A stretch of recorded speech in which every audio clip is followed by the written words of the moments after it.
ತಾಯಿ ಸ್ನೇಹದೀಪದ ಸ್ನೇಹದ ಕಡಲು ಇದೆಲ್ಲರೂ ಕೂಡ ಚಪ್ಪಾಳೆಯಿಂದ ವೇದಿಕೆಗೆ ಆಹ್ವಾನಿಸೋಣ. ಇದೀಗ ತಪಸ್ಸುಂ ಸ್ನೇಹದೀಪ ಸಂಸ್ಥೆಯ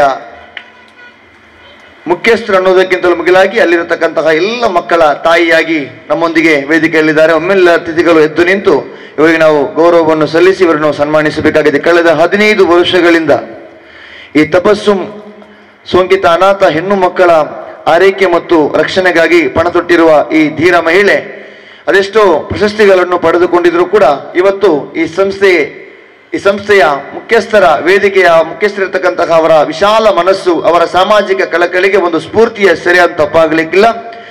ದಕ್ಷಿಣ ಕನ್ನಡ ಜಿಲ್ಲಾ ರಾಜ್ಯೋತ್ಸವ ಪ್ರಶಸ್ತಿ, ಅರ್ಪಣಾ ಪ್ರಶಸ್ತಿ, ಕರಾವಳಿಯ ಮದರ್ ತೆರೇಸಾ ಅನ್ನತಕ್ಕಂತಹ ಪ್ರಶಸ್ತಿಯನ್ನು ಗಿಟ್ಟಿಸಿಕೊಂಡಿರುವ ಸ್ವಾಭಿಮಾನ್ ಅವಾರ್ಡ್ ವಿಜೇತೆ. ನಿಜಕ್ಕೂ ಕೂಡ ಇವರು ಕರಾವಳಿಯ ಮದರ್ ತೆರೇಸಾ ಅಂತ ತಪ್ಪಾಗಲಿಕ್ಕಿಲ್ಲ. ಇದೀಗ ನಿಮ್ಮೆಲ್ಲರ ಗಟ್ಟಿಯಾದ ಜೋರಾದ ಚಪ್ಪಾಳೆಯೊಂದಿಗೆ ಸ್ನೇಹದ ವಾತ್ಸಲ್ಯಮಯಿ ತಾಯಿ, ಅದೆಷ್ಟೋ HIV ಪೀಡಿತ ಮಕ್ಕಳ ಶುಶ್ರೂಷೆಯಲ್ಲಿ ತೊಡಗಿಸಿಕೊಂಡಿರುವ ತಾಯಿ, ಇದೀಗ ತಪಸ್ಸುಂ ಮೇಡಮ್ ಇವರನ್ನು ನಾವಿಲ್ಲಿ ಅಭಿನಂದಿಸ್ತಾ ಇದ್ದೇವೆ. ಇನ್ನಷ್ಟು ಮಕ್ಕಳ ಹಾರೈಕೆ ಮಾಡುವಂತಾಗಲಿ, ತಮಗೆ ಆ ಭಗವಂತನು ಆ ದೇವನು ಇನ್ನಷ್ಟು ಆರೋಗ್ಯ ಆಯುಷ್ಯ ಪ್ರಾಪ್ತಿಸಿ ಜೊತೆಗೆ ಮತ್ತಷ್ಟು ಶಕ್ತಿ ತುಂಬುವಂತಾಗಲಿ. ಕೇವಲ ಸನ್ಮಾನದಿಂದ ಮಾತ್ರವಲ್ಲ, ನಿಮ್ಮ ಸಂಸ್ಥೆಗೆ ಅದೆಷ್ಟೋ ಉದಾರ ದಾನಿಗಳ ಪ್ರೋತ್ಸಾಹ, ಸಹಕಾರ, ತನು ಮನ ಧನದಿಂದ ಇನ್ನೂ ಕೂಡ ಮುಂದುವರೆಯತಕ್ಕಂಥ ಸರ್ವ ರೀತಿಯ ಶುಭಕಾಮನೆಗಳೊಂದಿಗೆ ಇವತ್ತು ಒಂದು ಅರ್ಥಪೂರ್ಣ ಕಾರ್ಯಕ್ರಮವಾಗಿ ಮೂಡಿ ಬರ್ತಾ ಇದೆ. ಈ ಸನ್ಮಾನದೊಂದಿಗೆ ಸನ್ಮಾನ ಸ್ವೀಕರಿಸಿದಂತಹ ತಪಸ್ಸುಂ ಸ್ನೇಹದೀಪ ತಮಗೆ ಹೃತ್ಪೂರ್ವಕವಾಗಿರುವ ಅಭಿನಂದನೆಗಳು. ಇನ್ನಷ್ಟು ನಿರಂತರವಾಗಿ ನಿಮ್ಮ ಕಾರ್ಯಕ್ರಮಗಳು ಹೀಗೆ ಮುಂದುವರೆಯತಕ್ಕಂತಹ ಶುಭಾಶಯಗಳೊಂದಿಗೆ ಸನ್ಮಾನಿಸಿದಂತಹ ನಮ್ಮೆಲ್ಲ ಅತಿಥಿ ಅಭ್ಯಾಗತರಿಗೂ ಕೂಡ ನಾವು ಮತ್ತೊಮ್ಮೆ ವೇದಿಕೆಯ ಮುಖೇನವಾಗಿ ಧನ್ಯವಾದವನ್ನು ಸಮರ್ಪಿಸ್ತಾ ಇದ್ದೇವೆ. ಒಂದು ಕೇವಲ ಸನ್ಮಾನ ಮಾತ್ರವಲ್ಲದೆ ಸಣ್ಣ ನಿಧಿ ಕಾಣಿಕೆ ಆಗಿದೆ. ಇದು ಆ ಸಂಸ್ಥೆಗೆ ಒಂದು ವಿಶಾಲ ಮನಸ್ಸಿನ ಈ ಮಾಲಕರಿಂದ ಒಂದು ವಿಶೇಷವಾಗಿರುವಂತಹ ಕೊಡುಗೆ. ಈಗ ನಾವು ಧನ್ಯರು. ಈ ಕಾರ್ಯಕ್ರಮವನ್ನು ಹಮ್ಮಿಕೊಂಡು ಯಶಸ್ವಿಗೊಂಡಂತಹ ಯಶಸ್ವಿಯ ಉದ್ಯಮಿ ಮಾಸೂನ್ ಮುನೀರ್ ಅವರ ತಂದೆ ಅಬ್ದುಲ್ ರಜಾಕ್ ಮೊಯ್ದೀನ್ ಅವರ ಸುಪುತ್ರ ಇಂದಿನ ಈ ಸಂಸ್ಥೆಯ ಮಾಲಕರು. ನೋಡಿ, ಅವರು ಮಾಡಿದಂತಹ ಕಾರ್ಯಕ್ಕೆ ನಾವೊಮ್ಮೆ ಜೋರಾದ ಚಪ್ಪಾಳೆಯೊಂದಿಗೆ ಅಭಿನಂದನೆ ಹೇಳಲೇಬೇಕಾಗಿದೆ. ಥ್ಯಾಂಕ್ ಯು, ಕಂಗ್ರಾಚುಲೇಷನ್ಸ್ ಹಾಗೂ ಆಲ್ ದಿ ಬೆಸ್ಟ್. ಅದೇ ರೀತಿಯಾಗಿ ಈ ಸಂಸ್ಥೆಯ 9ನೇ ವಾರ್ಷಿಕೋತ್ಸವದಲ್ಲಿ ಇಂತಹ ಕಾರ್ಯಕ್ರಮಗಳನ್ನು ಹಮ್ಮಿಕೊಂಡವರು. ಮುಂದೆ ಹಲವಾರು ಯೋಚನೆ ಇದೆ, ಅದು ಯೋಜನೆಯಾಗಿ ಸಾಕಾರಗಳು ನಿಮ್ಮೆಲ್ಲರ ಸಹಕಾರವನ್ನು ಬಯಸಿಕೊಳ್ಳುತ್ತಾ ಕಂಗ್ರಾಚುಲೇಷನ್ಸ್ ಮ್ಯಾಮ್, ಥ್ಯಾಂಕ್ ಯು. ಈ ಸನ್ಮಾನ ಸ್ವೀಕರಿಸಿದಂತಹ ನಮ್ಮ ಇಂದಿನ ಸನ್ಮಾನಿತೆ ತಪಸ್ಸು ಮ್ಯಾಮ್, ಇದೀಗ ನಿಮಗೆ ವೇದಿಕೆ. Good evening. ಈ ಒಂದು ಶುಭ ಸಂದರ್ಭದಲ್ಲಿ ಮಾಸೂಮ್ ಸಂಸ್ಥೆಯ 9ನೇ ಆ್ಯನಿವರ್ಸರಿ, ಈ ಒಂದು ಸಂಸ್ಥೆಯ ಒಟ್ಟಿಗೆ ಕಳೆದ 5-6 ವರ್ಷಗಳಿಂದ ಒಂದು ಒಡನಾಟ. ಸಣ್ಣ ಒಂದು ಸನ್ನಿವೇಶವನ್ನು ಹೇಳಬೇಕಂತ ಹೇಳಿದರೆ, ಸಂಸ್ಥೆಗೆ ನಾನಿಲ್ಲದ ಸಮಯದಲ್ಲಿ ನಮ್ಮ ಮುನೀರ್ ಸರ್ ಅವರು ಭೇಟಿ ನೀಡಿದರು. ಆದರೆ ಯಾವುದೇ ಮಾತಾಡಲಿಕ್ಕೆ ನನಗೆ ಆಗಿರಲಿಲ್ಲ. ನಮ್ಮ ಸಂಸ್ಥೆಯ ಒಂದಷ್ಟು ಕೆಲಸ ಕಾರ್ಯಗಳು ತುಂಬ ಹಳೆಯ ಕಟ್ಟಡ ಆದ ಕಾರಣ ಟಾಯ್ಲೆಟ್ ಅದೆಲ್ಲ ಕೆಲಸ ಆಗ್ತಾ ಇರುವ ಟೈಮಲ್ಲಿ ಬಹಳಷ್ಟು ಹಣಕಾಸಿನ ತೊಂದರೆ ಇತ್ತು. ಅಂತಹ ಒಂದು ಸಂದರ್ಭದಲ್ಲಿ ನಾನು ಒಂದು ಸ್ವಲ್ಪ ಡಿಸ್ಕೌಂಟ್ ಮಾಡಿ ಈ ಸಂಸ್ಥೆಯಲ್ಲಿ ಕೇಳುವ ಅಂತ ಹೇಳಿಕೊಂಡು ಒಂದು ಗ್ರಾಹಕಳಾಗಿ ಬಂದಿದ್ದೆ. ಮುನೀರ್ ಸರಿಗೆ ನೆನಪಿರಲಿಕ್ಕಿಲ್ಲ. ಇಲ್ಲಿ ಬಂದ ನಂತರ ನನಗೆ ಯಾವುದೇ ರೀತಿಯ ಒಂದು ಡಿಸ್ಕೌಂಟ್ ಕೇಳಲಿಕ್ಕೆ ನಾಚಿಕೆ ಆಯಿತು, ಮುಜುಗರ ಆಯಿತು. ಐಟಮ್ ಎಲ್ಲ ತಗೊಂಡ ನಂತರ ಬಿಲ್ ಮಾಡುವಾಗ ಅಲ್ಲಿ ಒಬ್ಬರು ಮೇಡಮ್ ಕೇಳಿದ್ರು, ಯಾವ ಹೆಸರಲ್ಲಿ ಬಿಲ್ ಮಾಡಬೇಕು ಅಂತ ಹೇಳಿಕೊಂಡು. ಸ್ನೇಹದೀಪ ಅಂತ ಹೆಸರು ಹೇಳಿಕೊಂಡು ನಾನು ಅಲ್ಲಿ ಅದರ ಬಿಲ್ ಏನಾಗಿದೆ ಅದನ್ನು ಕೊಟ್ಟೆ. ಯಾವುದು ಕೆಲಸದಲ್ಲಿ ಮಗ್ನರಾಗಿದ್ದ ಮುನೀರ್ ಸರ್ ಅವರು ಇಮಿಡಿಯೇಟ್ ಎದ್ದು ನಿಂತು, ದಯವಿಟ್ಟು ಅವರ ಹಣವನ್ನು ಹಿಂದೆ ಕೊಡಿ, ಸ್ನೇಹದೀಪ ಸಂಸ್ಥೆ ಅಲ್ಲ ಅಂತ ಹೇಳಿದ್ರು. ಅಲ್ಲಿಯವರೆಗೆ ನನಗೆ ಈ ಸಂಸ್ಥೆಯ ಮಾಲಕರು ಯಾರು ಅನ್ನೋದು ಗೊತ್ತಿಲ್ಲ, ನನ್ನ ಸಂಸ್ಥೆಗೆ ಭೇಟಿ ನೀಡಿದ್ದಾರೆ ಅನ್ನೋದು ಗೊತ್ತಿಲ್ಲ, ಅವರಿಗೆ ಸ್ನೇಹದೀಪದ ಸಂಸ್ಥಾಪಕಿ ಬಂದಿದ್ದಾರೆ ಅನ್ನೋದು ಗೊತ್ತಿಲ್ಲ. ಆ ದಿನ ನನಗೆ ಬಹಳ ಕಷ್ಟ ಆಗಿತ್ತು ಹಣ ಸೇರಿಸಲಿಕ್ಕೆ.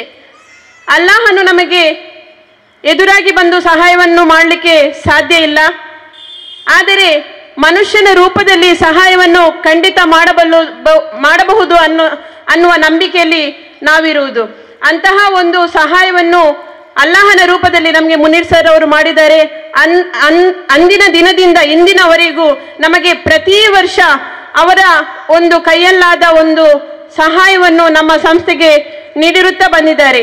ಈ ಒಂದು ಅವರ ಸಹಾಯ ಹಸ್ತವು ಇನ್ನಷ್ಟು ಅಶಕ್ತರಿಗೆ ಸಿಗುವಂತಾಗಲಿ ಹಾಗೂ ಅಲ್ಲಾಹನು ಅವರ ಒಂದು ಈ ಬಿಸ್ನೆಸ್ ಅಲ್ಲಿ ಆಫಿಯತ್ ಬರ್ಕತ್ ಎಲ್ಲವನ್ನೂ ಕೊಳ್ಳಿ ಅಂತ ಹೇಳಿಕೊಂಡು ನಾನು ಈ ಸಂದರ್ಭದಲ್ಲಿ ಒಂದು ಶುಭ ಹಾರೈಸ್ತಾ ಇದ್ದೇನೆ.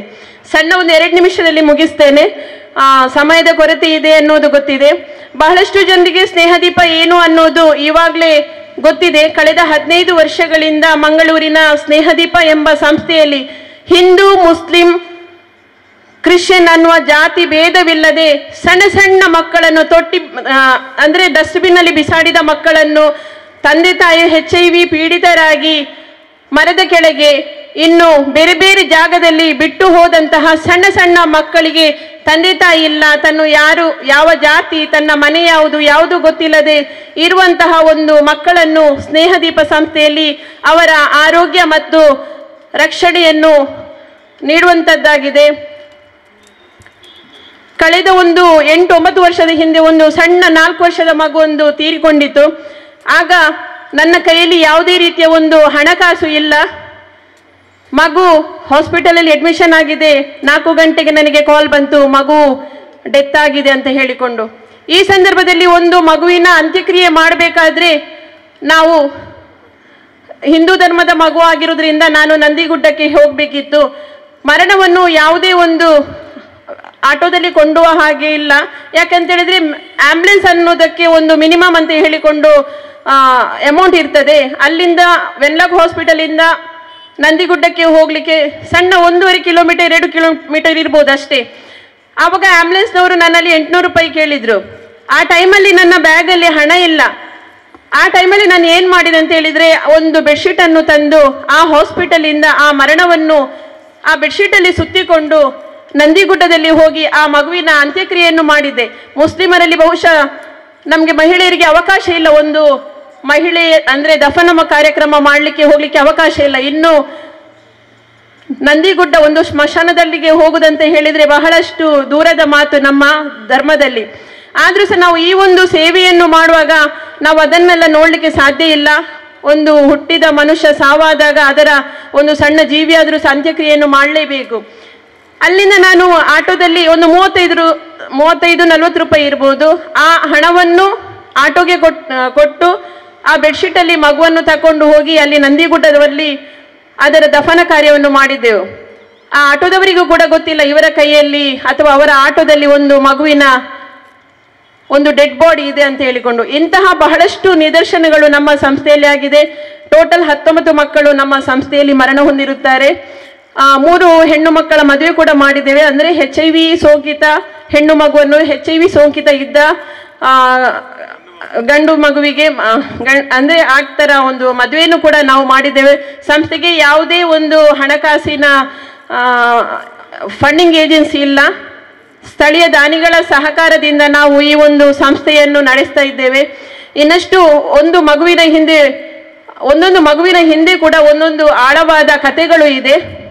ಇನ್ನು ಲಾಸ್ಟ್ ಒಂದು ಮಗು ಡೆತ್ ಆದಾಗ ವೆನ್ಲಾಕ್ ಹಾಸ್ಪಿಟಲಲ್ಲಿ ಡೆಡ್ ಬಾಡಿಯನ್ನು ನನ್ನ ಕೈಗೆ ಕೊಡಲಿಲ್ಲ. ಕಾರಣ ಯಾಕೆ ಅಂತ ಹೇಳಿದ್ರೆ, ಇವತ್ತು ನಮ್ಮ ಮಂಗಳೂರಲ್ಲಿ ಬಹಳಷ್ಟು ಹಿಂದೂ ಮುಸ್ಲಿಂ ಅನ್ನುವ ಒಂದು ಕಾರಣಕ್ಕೆ ಘರ್ಷಣೆಗಳು ನಡೆಯುತ್ತಲೇ ಇದೆ. ಈ ಕಾರಣಕ್ಕಾಗಿ ಅಲ್ಲಿ ಅಧಿಕಾರಿಗಳು ನಿಮ್ಮ ಕಮ್ಯುನಿಟಿಗೆ ಸಂಬಂಧಪಟ್ಟದ್ದಲ್ಲ, ಈ ಮಗುವನ್ನು ನಿಮ್ಮ ಕೈಗೆ ನಾನು ಹೇಗೆ ಹ್ಯಾಂಡ್ ಓವರ್ ಮಾಡಲಿ ಅಂತ ಹೇಳಿದರು.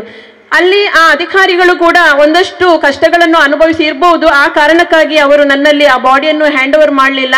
ಒಂದು ಬೆಳಿಗ್ಗೆ ನಾನು ವೆನ್ಲಾಕ್ ಹಾಸ್ಪಿಟಲಲ್ಲಿ 9 ಗಂಟೆಗೆ ಬಾಡಿಯನ್ನು ಹ್ಯಾಂಡ್ ಓವರ್ಗೆ ಕೇಳಿದರೆ ನನಗೆ ಲಾಸ್ಟಿಗೆ ಸಿಕ್ಕಿದ್ದು ಒಂದು 4:30-5 ಗಂಟೆ ಆದಾಗ. ಯಾಕೆಂತ ಹೇಳಿದರೆ ಅವರ ಮನೆಯವರು ಬರಲಿ ಅಂತ ಹೇಳಿದ್ರು.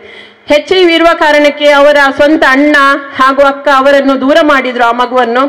ಲಾಸ್ಟಿಗೆ ಪೊಲೀಸ್ ಸ್ಟೇಷನ್ ಥ್ರೂ ಆ ಮಗುವಿನ ಮನೆಯವರನ್ನು ಕರೆಸಿ ತಂದು ಇಲ್ಲಿ ಅಂತ್ಯಕ್ರಿಯೆಯನ್ನು ಯಾರೊಬ್ಬರು ಇರಲಿಲ್ಲ. ನನ್ನ ಮನೆಯವರು, ನನ್ನ ಕೆಲವೊಂದು ಸಹಪಾಠಿಗಳ ಜೊತೆ ನಂದಿಗುಡ್ಡದಲ್ಲಿ ಆ ಅಂತ್ಯಕ್ರಿಯೆಯನ್ನು ಕೂಡ ನಾವು ಯಶಸ್ವಿಯಾಗಿ ಮಾಡಿದ್ದೇವೆ. ಇಂತಹ ಬಹಳಷ್ಟು